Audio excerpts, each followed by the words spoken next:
आज मैं बात करूंगा बीपीएच पे, बिनाइन प्रोस्टेटिक हाइपरप्लेजिया। प्रोस्टेट का साइज बढ़ना। हाइपरप्लेजिया का मतलब होता है बॉडी में किसी जगह पे टिश्यू का बढ़ जाना। तो इसमें प्रोस्टेट का साइज बढ़ जाता है, जिसकी वजह से पेशाब करने में मुश्किल होती है। पेशाब खुल के नहीं आता। पेशाब करने के बाद भी ये एहसास रहता है कि शायद मसाना पूरी तरह खाली नहीं हुआ। तो इस पे मैं आज बात करूंगा और आपको एक नेचुरल रेमेडी बताऊंगा। एक ड्रिंक है जो आप घर में तैयार कर सकते हैं। ये प्रोस्टेट को श्रिंक करने में मदद करेगी, लेकिन जरूरी है इस मैकेनिज्म को समझना कि ये मसला आपके साथ क्यों हो रहा है। मर्दों की एक बड़ी तादाद बुढ़ापे में इस बीमारी का शिकार होती है और कुछ में ये मसला प्रोस्टेट कैंसर में तब्दील हो जाता है। तो मैं आज बिनाइन हाइपरप्लेजिया और प्रोस्टेट कैंसर दोनों की बेसिक्स पे बात करूंगा।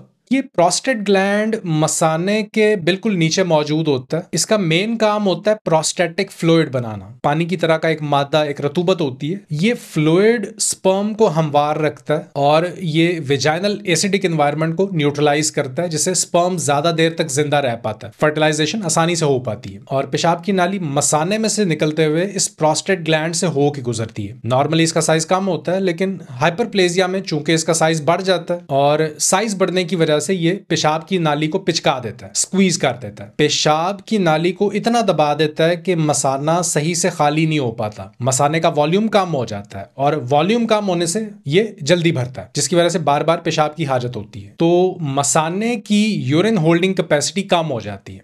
इस मसले की फाउंडेशन है बढ़ा हुआ एस्ट्रोजन। एस्ट्रोजन हार्मोन जो कि मर्दों और औरतों दोनों में होता है, ये हार्मोन टेस्टोस्टेरोन हार्मोन का बाय प्रोडक्ट है। प्रोस्टेट के अंदर का एस्ट्रोजन यानी इंट्रा प्रोस्टेटिक एस्ट्रोजन ब्लड में मौजूद एस्ट्रोजन लेवल से मुख्तलिफ होता है, तो ये मेजर नहीं किया जा सकता। इस वजह से इसका अर्ली डायग्नोसिस मुमकिन नहीं होता। बीपीएच अर्ली डायग्नोज नहीं किया जा सकता। बॉडी के जो फैट सेल्स हैं और टेस्टिकल्स, एक एंजाइम होता है एरोमाटेज, इसकी हेल्प से टेस्टोस्टेरोन से एस्ट्रोजन बनाते हैं। एस्ट्रोजन चूंकि एनाबॉलिक हार्मोन है और एनाबॉलिक हार्मोन टिश्यू का साइज बढ़ाता है। और ये बड़ी इंटरेस्टिंग बात है क्योंकि अमूमन ये समझा जाता है कि मर्दों में चूंकि ज्यादा टेस्टोस्टेरोन है इसलिए प्रोस्टेट का साइज बढ़ जाता है। तो ये सही नहीं है, क्योंकि अगर ये बात सही है तो उम्र बढ़ने के साथ तो टेस्टोस्टेरोन कम होता है, एस्ट्रोजन बढ़ जाता है, ना कि testosterone. Intra prostatic oestrogen level बढ़ जाता है। फिर बढ़ा हुआ एस्ट्रोजन लेवल प्रोलैक्टिन हार्मोन को भी बढ़ा देता है, जो एक और वजह है प्रोस्टेट के बढ़ने की। इस रेमेडी के इस्तेमाल से आप उस एंजाइम एक्शन को रोक पाएंगे, उस एरोमेटेज एंजाइम को नेचुरली इनहिबिट कर सकेंगे जो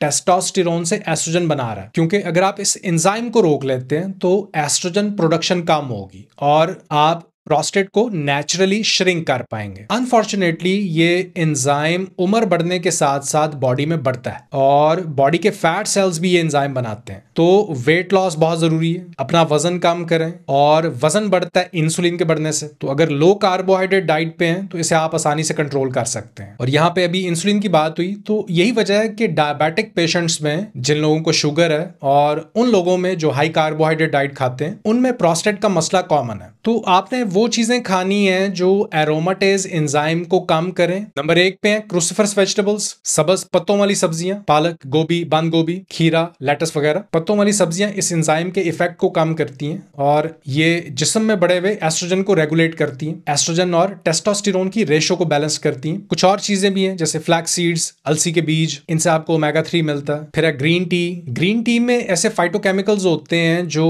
प्रोस्टेट सेल्स को प्रोटेक्ट करते हैं। लेकिन जो इन सबसे भी ज्यादा पावरफुल रेमेडी है वो है सिट्रस पील, लीमू के छिलके। अपेरेंटली सिट्रस पील में एरोमेटेज एंजाइम एक्शन को इनहिबिट करने वाली प्रॉपर्टीज पाई जाती हैं। इसमें ऐसे फाइटोकेमिकल्स होते हैं जो इस एंजाइम एक्शन को रोकते हैं और इस रिसर्च का लिंक मैं इस वीडियो के नीचे भी डाल दूंगा। और ये केमिकल्स ना सिर्फ प्रोस्टेट को कम करने में मदद करते हैं बल्कि पूरी बॉडी को फायदा देते हैं, क्योंकि लीमू के छिलके में लीमू के जूस की निस्बत 5 गुना ज्यादा न्यूट्रिशन होता है। तो लो कार्बोहाइड्रेट डाइट से आप वेट लूज करेंगे, इंसुलिन नीचे आएगी। और इसके साथ आपने करना ये है कि दिन में किसी भी वक्त एक पूरा लीमू लें, ब्लेंडर में डालें, 1 गिलास पानी डालें। इसका खट्टापन दूर करने के लिए आप इसमें खजूर या इंजीर डाल सकते हैं, क्योंकि आपको जिंक की भी जरूरत है। 30 सेकंड्स के लिए ब्लेंड करें और इसका शेक बना के पी लें। सबसे जरूरी लीमू है और लीमू के छिलके हैं जो कि हेल्प करते हैं एरोमेटेज को कम करने में। तो एस्ट्रोजन नीचे आएगा, टेस्टोस्टेरोन रेगुलेशन में हेल्प मिलेगी, टेस्टोस्टेरोन एस्ट्रोजन रेशोज बैलेंस्ड होंगी। तो आप इसे जरूर ट्राई करें और अपना एक्सपीरियंस फिर कमेंट सेक्शन में जरूर लिखें। हम मिलते हैं नेक्स्ट वीडियो में। अपना ख्याल रखिए। अल्लाह हाफिज।